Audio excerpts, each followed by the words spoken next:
நான் தனுசு லக்னத்துக்காரனுக்கு ஒரே ஒரு விஷயத்தை தான் எல்லாத்துட்டையும் சொல்லுவேன். நித்திய ஆலய வழிபாடு செய்பவனுக்கு நவக்கிரகங்களால் வரக்கூடிய சங்கடங்கள் எதுவுமே வராது. கடன் வச்சுக்கவே மாட்டான். அது கௌரவ குறைச்சல் நினைக்கிறேன். அதனால எப்பயுமே கௌரவத்தை காப்பாற்றுறதுக்காக இந்த குரு பயிற்சியில் கொஞ்சம் சத்திய சோதனைகள் இருந்தாலும் என்ன செய்யலாம், அதில் பொறுமையாக நவத்துறது நல்லது.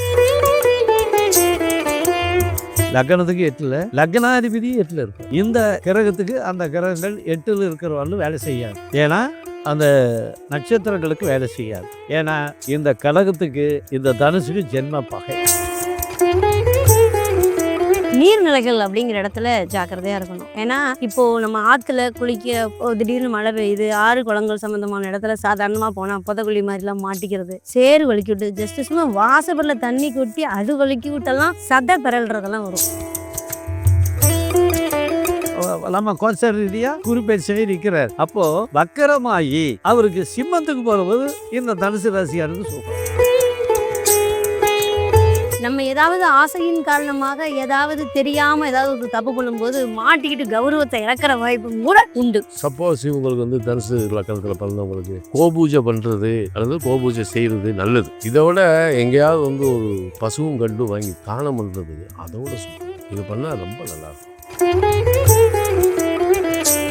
எப்பயுமே எந்த முயற்சி பண்ணாலும் சரி, ஒரு சின்ன சின்ன தடைகள் இருக்கும். அதை பெருசுப்படுத்தாம வாட்டுக்கு போய்க்கு இருந்தா போதுமானது. மற்றபடி உங்களுக்கு கிடைக்க வேண்டிய அத்தனையும் கிடைச்சு.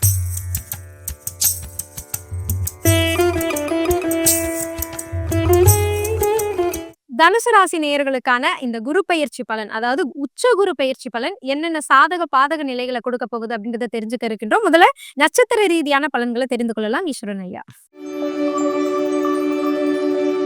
இப்போ நம்ம அந்த தனுசு லக்னத்துக்கு நம்ம லக்னாதிபதி 8ல் தான் இருப்பார். லக்னத்துக்கு 8ல் லக்னாதிபதி 8ல் இருப்பார். இப்போ சனி இருக்காரு, 4ல் இருக்கார். இப்போ 4ஆம் இடத்துல இருக்கார். இப்போ 4ஆம் இடத்துல இருக்குது அப்படின்னு சொல்லி பார்த்தோம்னா இந்த கிரகத்துக்கு நம்ம என்ன பலன் சொல்லணும் அப்படின்னா, இப்போ நம்ம கடகராசியில் நமக்கு பூசம் ஆயில்யம் புனர்பூசம் பூசம் ஆயில்யம் இருக்கும். அப்புறமே வக்கரமாயிட்டா சிம்மத்துக்கு போவார். இப்போ சிம்மத்துக்கு போயிட்டா அங்கே நமக்கு மகம் போகிற உத்தரவு இருக்கும். இப்போ எங்கே அவங்க கேட்குறதுக்காக இப்போ சொல்லிட்டு இருக்கேன்.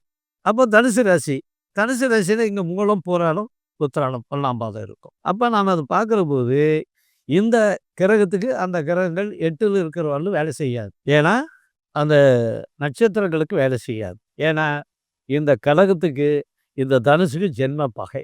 அப்போ லக்னாதிபதி பகை வீட்டில் தான் நம்ம கோச்ச ரீதியாக குறிப்பேற்சவே இருக்கிறார். அப்போது வக்கரமாயி அவருக்கு சிம்மத்துக்கு போகும்போது இந்த தனுசு ராசியாருக்கு சூப்பர். இந்த நட்சத்திர ரீதியாக இப்போ நம்ம அந்த ரூல்ஸு பிரகாரம் அது வரும். ஏன்னா அது சந்திராஷ்டமம் வரும். அப்போ அவங்க வக்கரமாகி இங்கே நம்ம வரும்போது நல்லாயிருக்கும். அப்போ எங்கே வரணும்? சிம்மத்துக்கு வரணும். அப்போ தைக்கு மேலே வருதுன்றான். அந்த வருடம் முழுதும் இந்த ஆண்டு பராமரிசம் முழுவதும் இருக்கும். இப்போ சொன்ன மாதிரி சித்திரை வரலி இருக்குது அப்படி இல்லை, நாம் இந்த வருஷம் பூரா இருக்குன்னு சொல்லிக்குவோம். அப்போ தான் இந்த தனுசு லக்னத்துக்காரருக்கு அவங்களுக்கு மழை பெஞ்சு போய் அந்த வரலும் சூறாவளி காற்று தான் அடிக்கும். அப்போ இவங்க என்ன செய்தால் பரவாயில்ல, எந்த இறைவனை தரிசனம் பண்ணால் பரவாயில்லன்னா அந்த லக்னத்துக்கு 2ஆம் இடத்தை பார்த்துருவார். குரு பார்த்துருவார்.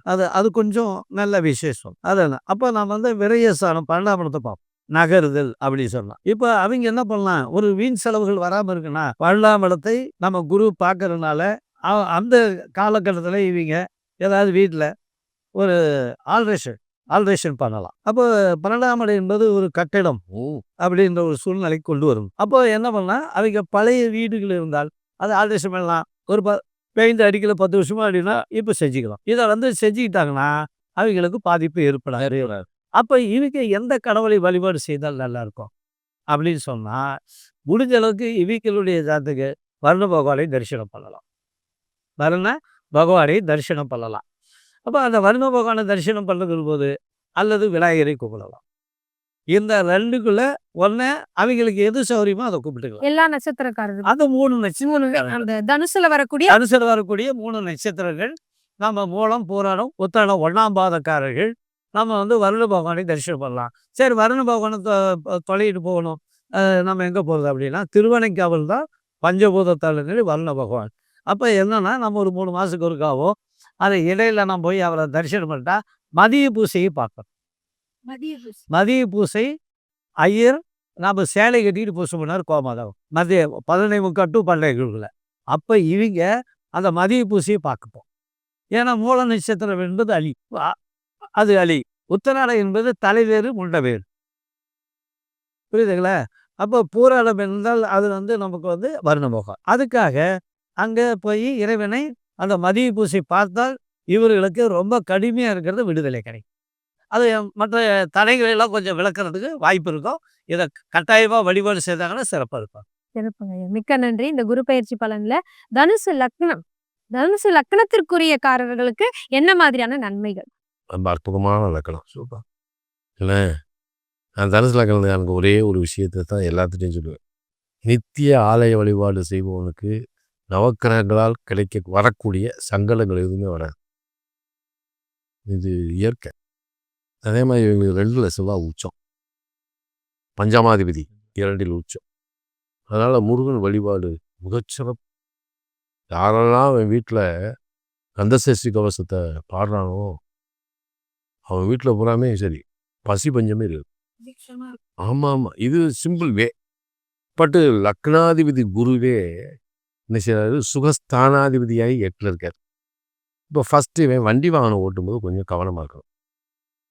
ஏன்னா சின்ன பிள்ளைய சைக்கிள் ஓடு, சின்ன பிள்ளையெல்லாம் என்ன அப்படின்னா, இப்போ கை குழந்தைய ஒரு 3 வயசு பிள்ளைங்கன்னா இவங்க வீட்டு பக்கத்தில் இந்த சாக்கடை நீர்த்தக்கம் கிச்சு இந்த மாதிரி இருக்கு இல்லையா, இந்த இடத்துல பிள்ளைகளை வெளியே விடாமல் கொஞ்சம் கவனமாக வச்சுக்கணும். எப்படித்தான் இருந்தாலும் சரி தனுசு லக்கணத்துக்காரனுக்கு இடது காலில் காயம் விழுகும்.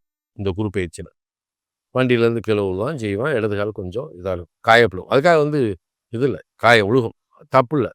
இந்த காயப்படுறது ஒரு பக்கம் எப்படின்னா, முள்ளில்லா ரோஜா எங்கேயுமே இல்லை. ரோஜாவை பிடுங்கணும்னா 2 முள் குத்தும்ல, அது மாதிரி கீழே விழுந்தவுடனே பாருங்கள் அடுத்த நிமிஷத்தில் இவனுக்கு ஏதாவது ஒரு ப்ராப்பர்ட்டி அமைஞ்சிடும். இப்போ அவர் சொன்னார் கரெக்டாக 4:08, டேய் உனக்கு தெண்டை செலவு இருக்குது, அப்போ நீ என்ன செய்யணும், கொஞ்சம் காசு எடுத்து வீட்டில் ஒரு மாடி எடு, இல்லை ஆர்டர் பண்ணு, இது செஞ்சுட்டு போகலாம். அப்போ தெண்டமாக செலவு, வெட்டி செலவை நம்ம இதாக மாற்றிக்கலாம். ஆமாம் இல்லையா, விரயத்தை நம்ம லாபமாக மாற்றிடலாம், அது நன்மையாக மாற்றிடலாம். பட் இது குருவோட ஆஸ்பெக்டில் எப்படி வேலை செய்யணும்னா, இது தனுசுக்கு 8ஆம் இடம், மீனத்துக்கு அது 5ஆம் இடம். 5-8 5-8னா பணபரம்னு பேர். அப்போ பணபரம் இவங்களுக்கு பொருளாதார அடிப்படையில் சில எதிர்பாராத தனவரவுலாம் வரும்.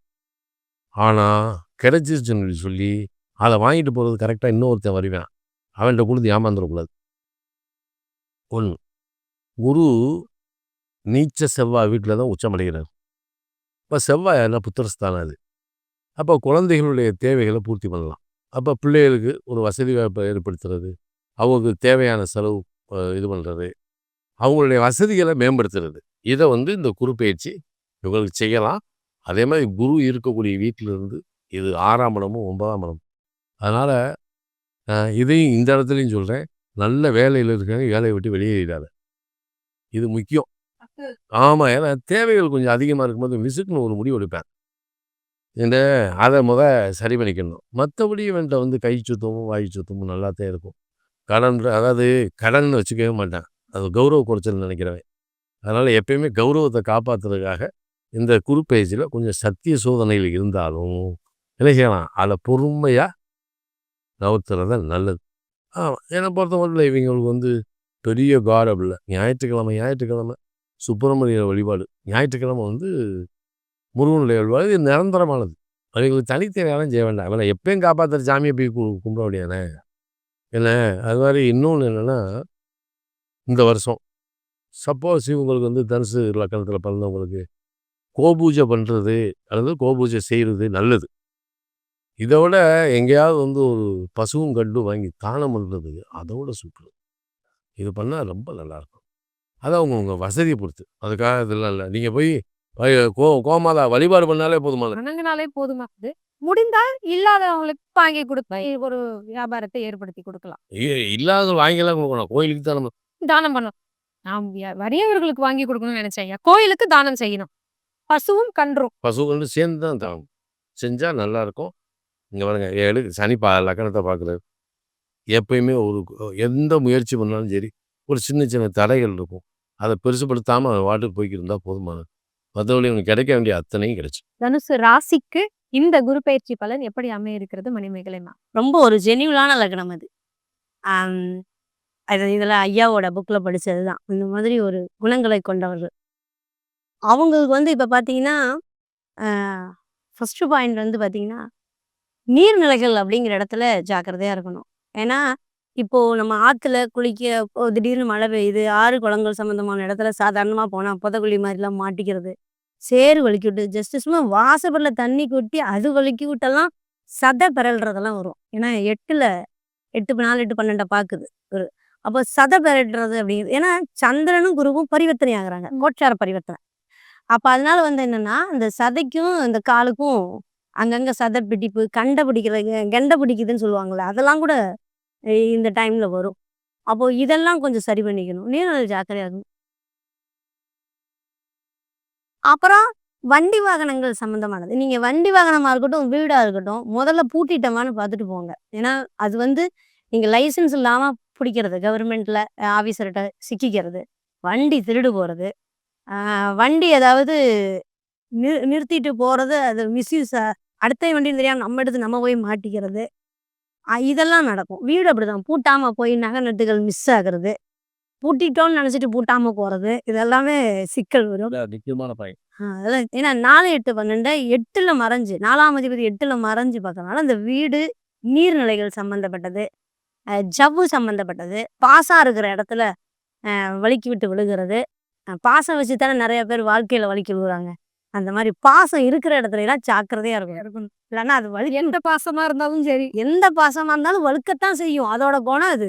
நம்ம தான் கிளிப்பாக போய்க்கணும் வந்துக்கணுங்கிறது தான் அங்கே இருக்கிற கான்செப்ட். அப்போ வந்து தனுசு ராசியை பொறுத்த வரைக்கும் பார்த்தீங்கன்னா, வழிபாடு அப்படின்னு எடுக்கும்போது நீங்கள் திருக்கல்யாணம் பார்க்கறது ஒரு சிறப்பான விஷயமா இருக்கும். ஏன்னா அவங்களுடைய வெற்றி சுக்கிரன் 4ஆம் இடத்துல உச்சமாகறாருல இன்னொரு ராசியில், 11ஆம் இடத்துக்கு அதிபதி 6 அதிபதிங்கிறதுனால அம்பாளுடைய இப்போ நாளைக்கு மீனாட்சி அம்மனுடைய திருக்கல்யாணம்லாம் இருக்குது. அழகர் ஆற்றுல இறங்கணும்னே அதெல்லாம் பார்க்கலாம். திருக்கல்யாணம் பார்க்கணும்ல, பள்ளியற பூஜையும் பார்க்கலாம். இவ்வளோ கல்யாணம் பண்ணக்கூடாது.